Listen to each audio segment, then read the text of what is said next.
BJP संसदीय board का पुनर्गठन, गद्दा व नेता लालकृष्ण आडवाणी और जोशी को जगह नहीं। आडवाणी और जोशी को संसदीय बोर्ड से रखा गया बाहर, अमित शाह होंगे संसदीय बोर्ड के अध्यक्ष। आडवाणी और जोशी अब होंगे मार्गदर्शक मंडल के सदस्य। पार्टी ने 5 सदस्यों को बनाया मार्गदर्शक मंडल। मार्गदर्शक मंडल में मोदी और राजनाथ भी शामिल। पूर्व पीएम अटल बिहारी वाजपेयी का भी नाम। बीजेपी संसदीय बोर्ड में अब 12 सदस्य। जेपी नड्डा और शिवराज चौहान नए सदस्य बने।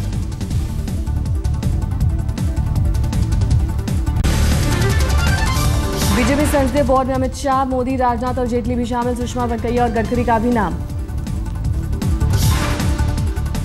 बीजेपी संसदीय बोर्ड में अनंत कुमार और थावर चंद गहलोत भी शामिल। संसदीय बोर्ड में रामलाल भी।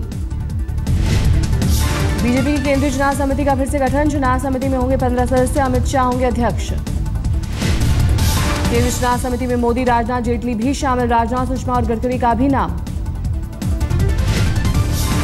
मध्य प्रदेश बीजेपी नेता कैलाश विजयवर्गीय को अहम जिम्मेदारी। पार्टी ने हरियाणा का चुनाव प्रभारी नियुक्त किया।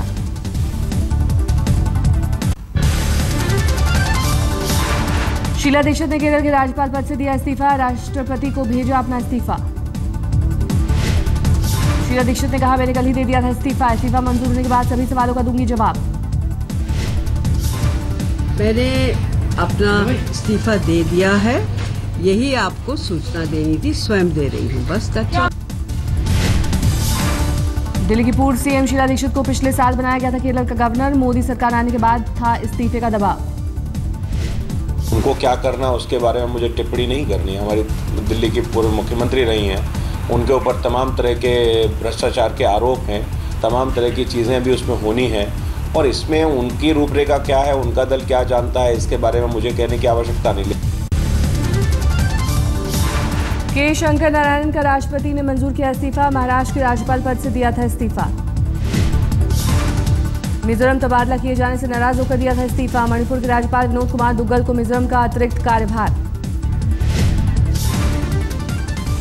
राष्ट्रपति भवन के 4 नए राज्यपालों के नाम को मंजूरी। यूपी के पूर्व सीएम कल्याण सिंह राजस्थान के राज्यपाल होंगे।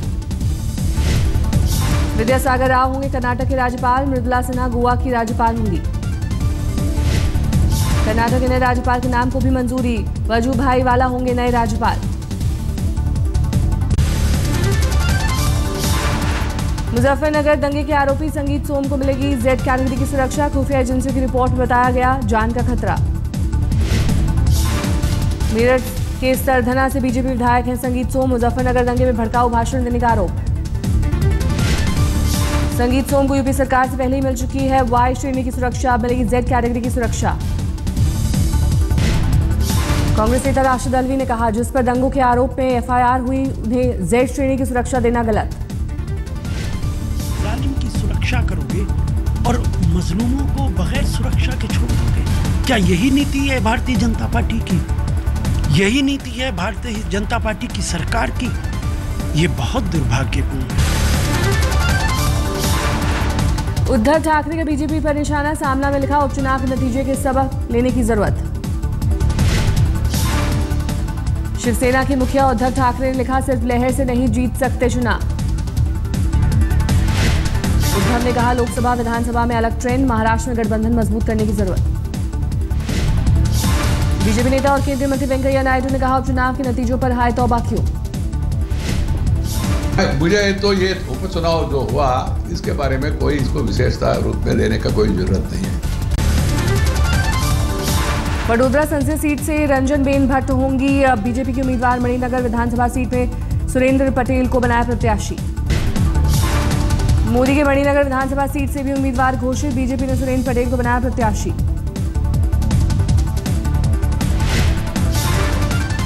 यूपी उपचुनाव के लिए भी बीजेपी की लिस्ट जारी। मैनपुरी लोकसभा सीट से प्रेम कुमार शाक्य को टिकट। लखनऊ पूर्व विधानसभा सीट से लालजी टंडन के बेटे गोपाल टंडन को टिकट। नोएडा से विमला बाथम उम्मीदवार।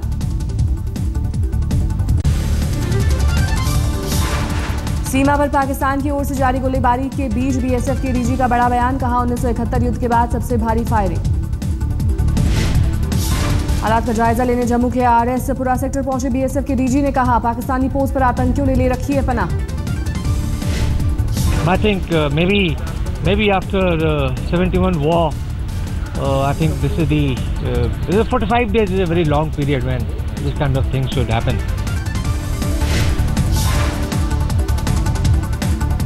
बीएसएफ के डीजी का बयान, पाक की ओर से 45 दिनों से जारी है गोलीबारी, आतंकियों को घुसपैठ कराने की कोशिश।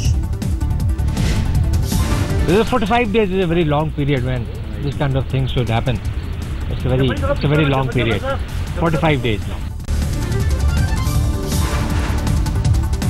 बीएसएफ के डीजी का बयान, पाक ने सीमा पर करीब 2 दर्जन लॉन्चिंग पैड बनाए। बीएसएफ के डीजी ने कहा, पाकिस्तान ने हाल के दिनों में बदली है राजनीति। There have been mobilization of their tanks across the DCB and mobilization of some troops. So I presume that they may be also supporting. These are just assumptions. I have no means to confirm it.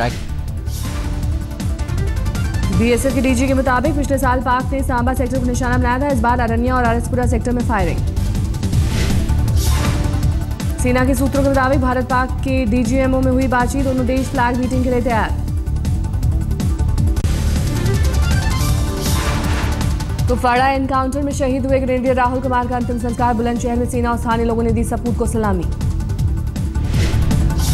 शहीद नीरज का भी हुआ अंतिम संस्कार, UP सरकार ने शहीद के परिजनों की मांगे मानी। मुठभेड़ में शहीद हुए थे तीनों जवान, राहुल और नीरज के अलावा लांस नायक धनंजय कुमार भी मुठभेड़ में हुए थे शहीद। जम्मू के कुपवाड़ा में मुठभेड़ में 5 आतंकी ढेर, आतंकियों से एनकाउंटर में 3 जवान भी शहीद। कुपवाड़ा में 12 गली के नजदीक जोइता टॉप इलाके में 8 आतंकियों के छिपे होने की खबर, सेना की 2 टुकड़ियों ने की घेराबंदी।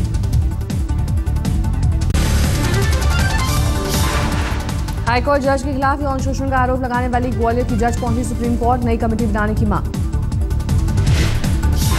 2 चीफ जस्टिस और 1 हाईकोर्ट के जज को कमेटी में शामिल करने की मांग, मध्य प्रदेश हाईकोर्ट की कमेटी पर लगाया पक्षपात का आरोप।